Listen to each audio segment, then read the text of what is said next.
دعا ہے صبح کو پڑھ لو، اللہ کی قسم کچھ بھی نہیں ہوگا۔ صحابی نے جب بیان کیا تاریکی میں چوریاں، ڈکیتیاں، جادو، یہ سب کچھ اسی طریقہ پر ہوتا ہے۔ اور علماء نے یہ بھی لکھا ہے کہ کینسر اور بہت سی موذی بیماری۔ السلام علیکم ورحمۃ اللہ وبرکاتہ۔ امید ہے کہ سب دوست خیریت سے ہوں گے۔ مولانا منظور محنگل صاحب کی بیان کو سماعت فرمائیں۔ صورتوں کا اہتمام۔ اچھا ایک مزے کی بات آپ کو بتا دوں کہ ہمیشہ وضو کے ساتھ رہیں اور جیب میں ایک مسواک ہونی چاہیے، کچھ بھی نہیں ہوگا، کوئی جادو مادو نہیں ہوگا۔ میں خود کئی دفعہ رو چکا ہوں، اس وقت مصیبت مجھ پر آ گئی کہ بغیر وضو کی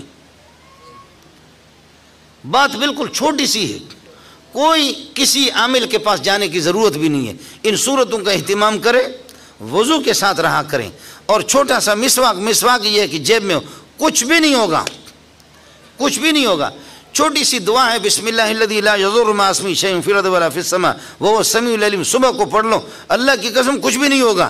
صحابی نے جب بیان کیا تو صحابی کو فالج لگ گیا تھا، منہ ٹھیڑا ہو گیا تھا، مشکات کی حدیث ہے۔ تو دوسرے نے کہا تم کہتے کہ یہ دعا پڑھے تو آدمی کو کوئی بیماری نہیں لگتی، تو تیرا منہ کیوں ٹھیڑا ہو گیا؟ کہنے لگے اللہ کی حدیث، اللہ کے رسول کی حدیث پر مذاق نہ کر، خدا کی قسم اس دن میں نے غفلت میں یہ دعا پڑھی نہیں تھی، مجھے فالج لگ گئی۔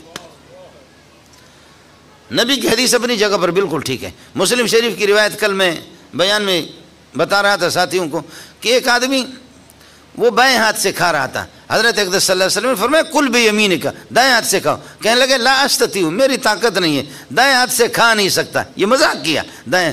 فرمایا کہ اللہ کرے تو طاقت نہ رکھ۔ پھر کہتے ہیں کہ فما رفع الی فمہ، اللہ کی قسم اس کے بعد ہاتھ اٹھا بھی نہیں سکے منہ تک، اس طرح ہاتھ شل ہو گیا، اس طرح ہاتھ شل ہو گیا۔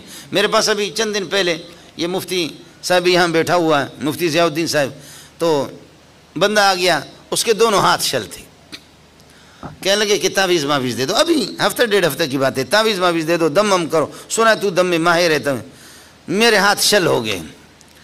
میں نے کہا ناراض نہیں ہونا، مجھے لگتا ہے کہ تو نے ان ہاتھوں سے لوگوں کی پٹائیاں بھی کی اور گولیاں چلائی ہے، گولیاں چلائی ہیں ان ہاتھوں سے، یہ ہاتھ شل ہو گئے۔ اس لیے کہ جب ہماری مائیں ناراض ہوتی ہے اور بہنیں ناراض ہوتی ہے تو پھر کبھی کبھی اس طرح ہماری بلوچی میں بد دعا دیتی، جا اللہ تیرے ہاتھ کو شل کر دے۔ میں نے کہا کسی ماں اور بہن کی بد دعا لگے، اس کے آنسو آگے، کہنے لگے ہائے ہائے، واقعتاً میں نے بہت سے لوگوں کو قتل کیا، واقعتاً میں نے بہت سے لوگوں کو قتل کیا، اب مجھے دم کر لے۔ میں نے کہا میرا دم بھی نکل گیا، جب آپ نے یہ بتا دیا نا کہ لوگوں کو، تو میرا دم بھی نکل گیا، میرا دم آپ کو نہیں لگے گا۔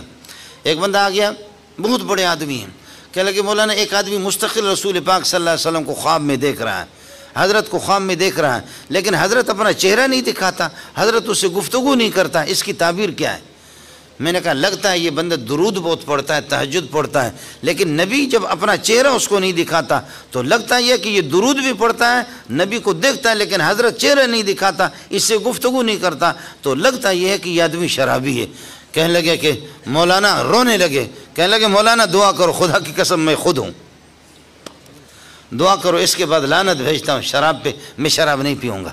وَمِن شَرِّ غَاسِقٍ إِذَا وَقَبَ، اور رات کی تاریکیاں اس کی برائی سے کہ اذا وقب داخل ہو جائے۔ وَمِن شَرِّ النَّفَّاسَاتِ، ان عورتوں کی برائی سے کہ النَّفَّاسَاتِ فِي الْعُقَدِ، گروہ میں پھونک مارنے والی۔ ہماری مائیں اور بہنیں اور بیٹیاں ہماری فارغ ہو جاتی